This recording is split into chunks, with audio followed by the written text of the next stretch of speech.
Well, it's belt day. In all my videos, I have not yet done a video on belts, and I thought it was time to go over some belt options. Specifically, some great options from 511, because they make a great variety of belts, very diverse selection for dressy, for casual, for carrying a gun, for everyday use, and I have a couple here, and I'm going to go over some of the options.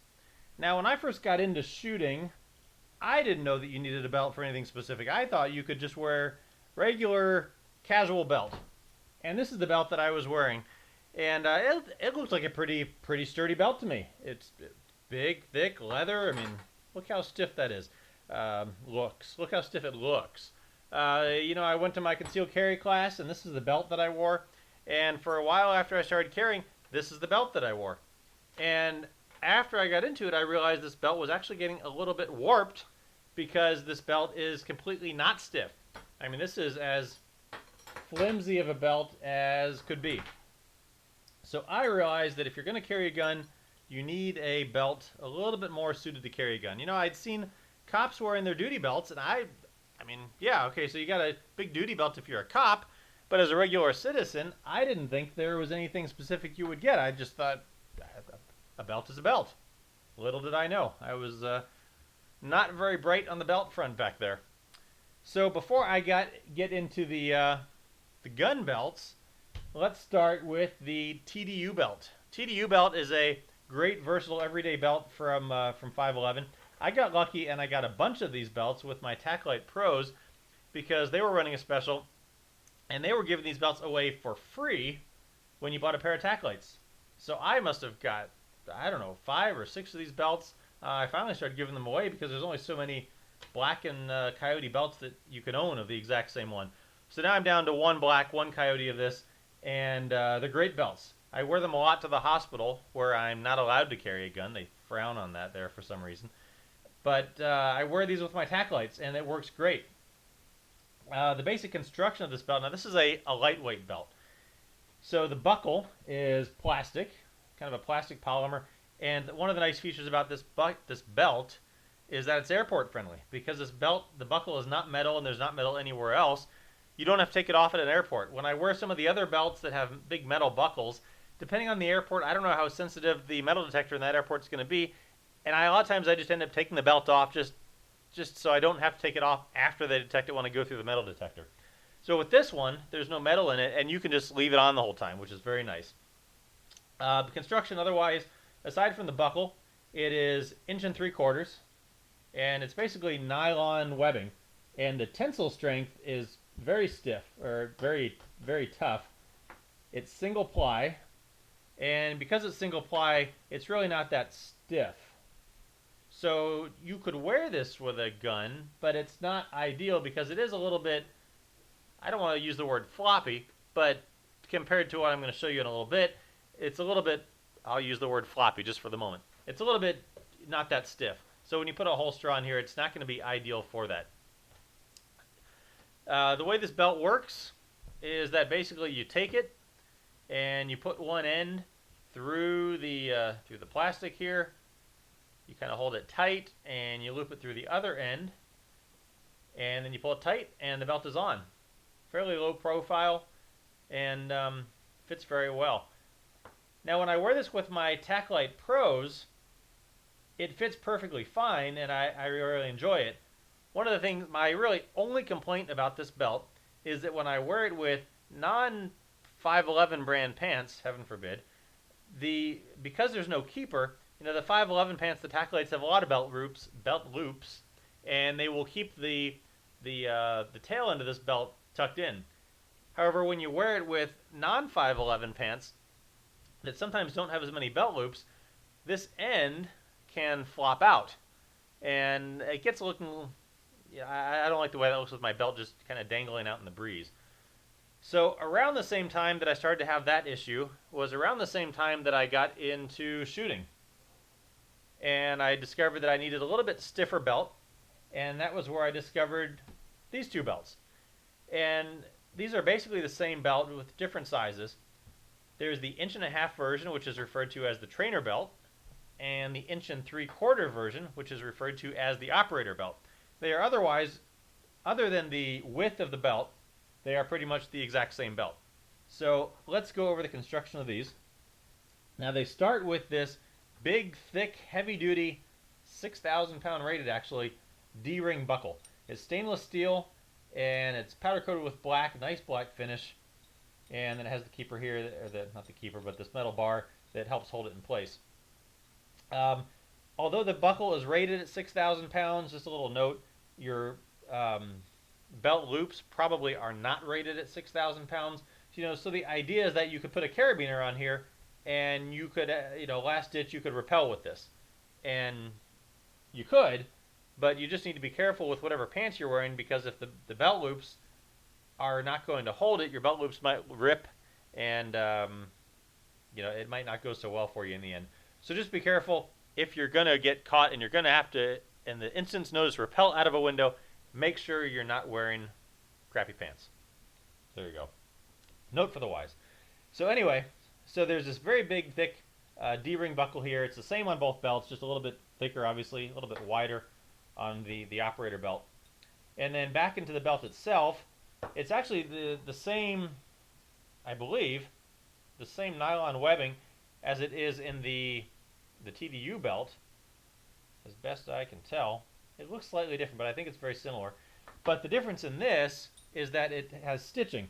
Well, first, the big difference is that it's double ply. And let me bring this in here and show you. So you can see the TDU belt up here on top is single ply, whereas the trainer belt here on the bottom is double ply throughout. And so that in itself is going to make it a lot stiffer, because it's a lot thicker. The other thing that makes it stiff is, if I bring it in close, there is 5 rows of stitching that runs the length of the belt. 1 here, 2, 3, 4, and 5. So those stitches all run the length of the belt. So you combine these stitching with the double ply, and this belt is very stiff and very sturdy for wearing with a gun, or whatever else you need to hold on onto your your belt. Now the way this belt works is that you take it and you basically, oh, I forgot. Let's talk about the other end. On the other end, there is Velcro.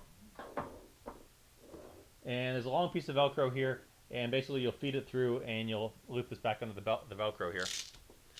The nice thing about this construction compared to a typical leather belt with holes is that the belts are infinitely adjustable, because you're not stuck between holes. They're infinitely adjustable within the size of the belt. And this belt goes from a small to, I think, a 4XL, which is 28 inches, to 54 inches. So you're not going to be small enough or big enough to outgrow or be too small for these belts, I think. There's one for everyone. So the way these work is that basically you put it on, you loop it through your pants, and you put the belt through the loop here, through the buckle,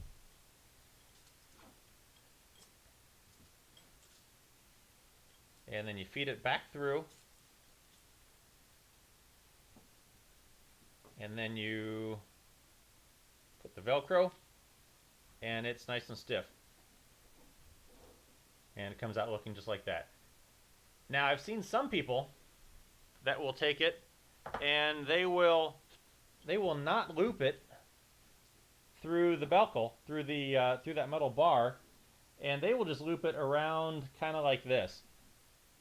Now if you do it that way, you're not going to get that full rating, and first of all, the belt is not going to stay on as well, because it'll stay on, and I see a lot of people that wear it that way.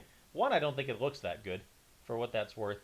And you would be, this is a little side note while I'm talking about this, you would be amazed at the amount of people in the hospital, little old women, as non-tactical women as could be, 70-year-old women, compliment me on these belts. I would never have thought that that some elderly female was going to say, wow, that's a nice belt you're wearing. I've had people ask me where I got them because they wanted to get them as gifts for their kids.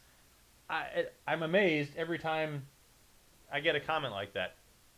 Our social workers, who are, again, as non-tactical people as could be, compliment me on these belts. And again, it just catches me off guard, because I would not think that the average person, even notice as a belt. But these belts, when they're on, they're fairly distinctive looking, especially if you have your shirt tucked in and they're exposed. And it amazes me the people that that notice them. So just a little side note, you might get some comments on them. But anyway, back to the belt itself.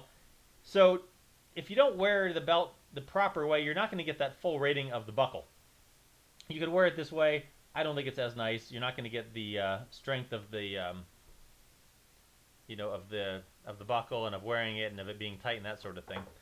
So wear it the proper way for more use, and it'll work out better for you.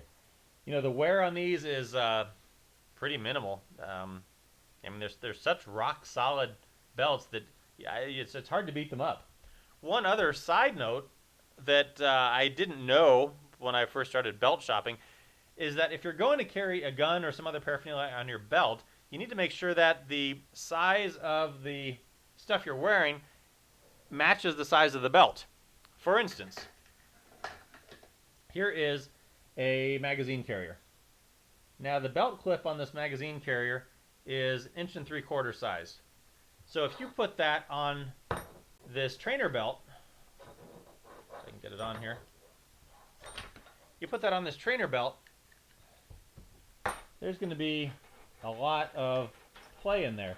And if that's not really snug on you, when you go to pull that magazine out, the magazine carrier is going to flop around in there.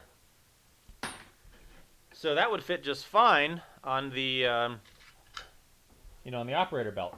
Alternatively, this holster that I carry has belt clips that are sized for 1.5 inch belt, and that would not fit on the operator belt.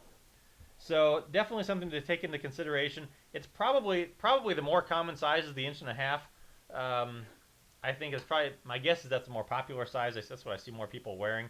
If you're not going to put stuff on it, then it doesn't really matter what size you get. And for that matter, you could get the TDU belt. Again, that's just something to notice that I learned the hard way over time with wearing these things. So there you go. Quick little belt review. 511 makes some great belt options. The TDU belt, the operator belt, and the trainer belt. They are all 16. Oh, one other thing I forgot. This is brand new. The TDU belt, when I got it, they came in single colors, Coyote black and TDU green. They now come in a dual-sided one. So there is Coyote on one and black on the other. There's also a TDU green on one and black on the other. So they're reversible. Very, very cool feature. These are, I think, $15.99, and the double-sided ones are $19.99. So very affordable. And then both of these, I believe, are $45.99, right about that, right around $45. So also still very affordable for, especially the longevity you're going to get out of these belts. They go forever. If you need something a little bit dressier, depending on what kind of work you do, 511 does make some leather belts. I don't own any, but they do make some leather belts that are right about that same price, about $45. So plenty of options. Check them all out. 511 belts, some great options.